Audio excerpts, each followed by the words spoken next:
Communiqué du Conseil des ministres du 15 septembre 2021.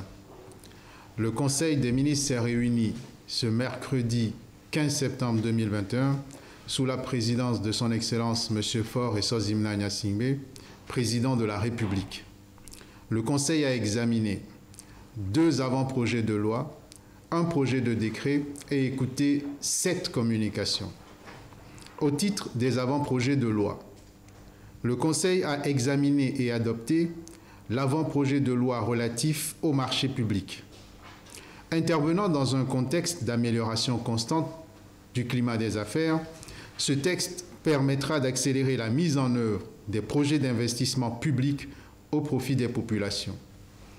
Plusieurs innovations ont été introduites, notamment la réduction des délais de passation globalement de 180 à 90 jours, l'obligation de la réservation d'une part des marchés aux PME-PMI ainsi qu'aux artisans, la réduction des délais de recours gracieux devant l'autorité de régulation, l'introduction de la dématérialisation des procédures sur l'ensemble de la chaîne de la commande publique, la conceptualisation des pratiques corruptives et l'établissement de violations commises par les agents publics inspirées du Code d'éthique.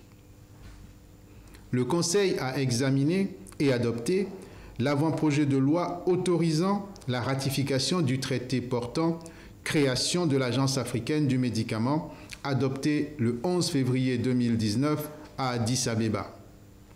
Ce traité, signé par les États africains le 11 février 2019, s'inscrit dans le cadre du renforcement des initiatives africaines en matière de santé publique. Il a pour objectif de faciliter une réaction coordonnée face aux crises sanitaires, de surveiller et d'atténuer le risque de pénurie de médicaments et de dispositifs critiques tels que les vaccins. La ratification de ce traité viendra consolider les efforts du gouvernement en matière de couverture santé universelle et de lutte contre les médicaments de qualité inférieure et falsifiés dans la droite ligne de l'initiative de Lomé lancée le 18 janvier 2020. Au titre du projet de décret, le Conseil a examiné en première lecture le projet de décret portant création, attribution et fonctionnement du guichet unique des recettes non fiscales du secteur maritime. Au titre des communications, le Conseil a écouté une première communication sur le recensement du patrimoine financier et non financier de l'État présenté par le ministre de l'Économie et des Finances.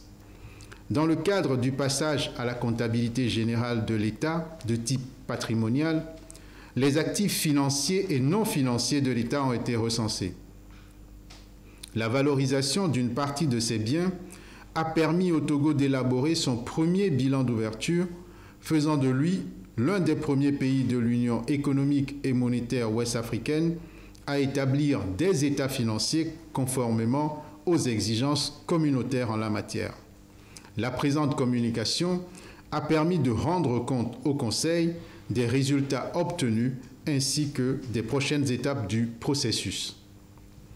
Le Conseil a écouté une deuxième communication relative à la sécurisation des sites sensibles ou stratégiques présentée par le ministre de la Sécurité et de la Protection civile. Notre pays a engagé des efforts pour la réalisation des infrastructures de développement et l'installation d'unités industrielles de diverses tailles qui doivent bénéficier d'une attention particulière afin de s'assurer qu'aucune menace ne vienne perturber leur fonctionnement. C'est dans cet objectif et celui de garantir aux investisseurs la sécurité de leur investissement que le ministre de la Sécurité propose la mise en place de mesures visant à assurer la protection de l'ensemble des 10 sites. Ainsi, la protection physique de ces sites, vitaux pour l'économie nationale, sera confiée exclusivement aux services de sécurité de l'État.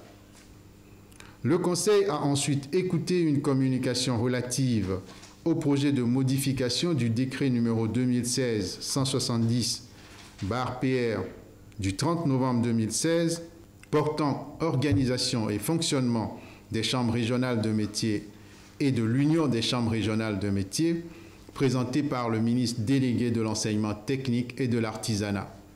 Le but de cette communication est de faire part au Conseil des propositions de modification du texte existant en prenant en compte la décentralisation, la rationalisation de l'utilisation des ressources et la responsabilisation des différentes instances de gestion. Le Conseil a ensuite écouté une communication relative à la mise en place des maisons de justice présentée par le ministre de la Justice et de la Législation.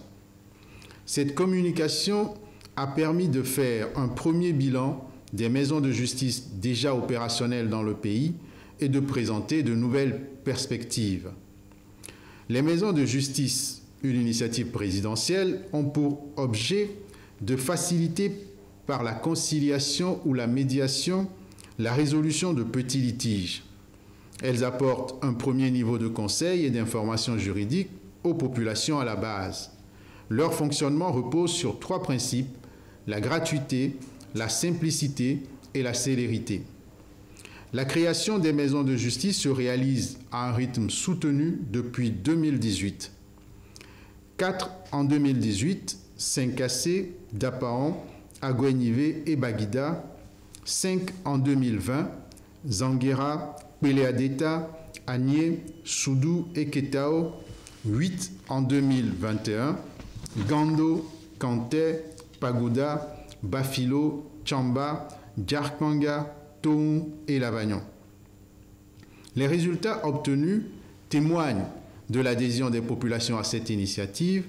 Ainsi, au premier semestre 2021, 1209 saisines, dont 449 demandes d'information juridique et 760 demandes de médiation-conciliation, ont été recensées avec un taux de réussite de 92,71%.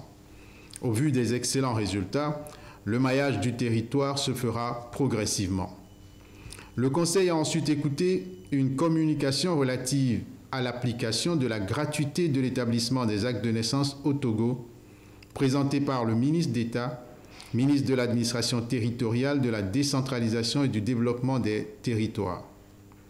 L'état civil est reconnu comme l'un des services auxquels le citoyen a recours quotidiennement. Cette communication vise à proposer la prise en charge par l'État des frais d'établissement des actes de naissance au bénéfice des populations dans tous les centres d'état civil du pays. Le Conseil a instruit de poursuivre les évaluations afin de proposer les modalités pratiques de la mise en œuvre. Le Conseil a enfin écouté une communication relative au Fonds d'aide à la culture présentée par le ministre de la Culture et du Tourisme. Le gouvernement, dans ce contexte marqué par la pandémie à la Covid-19, à travers la mise en œuvre du FAC, a apporté un appui aux artistes, créateurs et promoteurs culturels. La gestion 2021 a ciblé en particulier les acteurs culturels en mettant en place un processus cohérent et inclusif avec notamment un assouplissement des critères. Au total, 512 projets ont été sélectionnés pour un financement de 300 millions de francs CFA. Le Conseil a demandé au ministre de poursuivre la réflexion sur la réforme du FAC afin de le rendre plus efficace et bénéfique au développement culturel de notre pays. Fait à Lomé le 15 septembre 2021, le Conseil des ministres.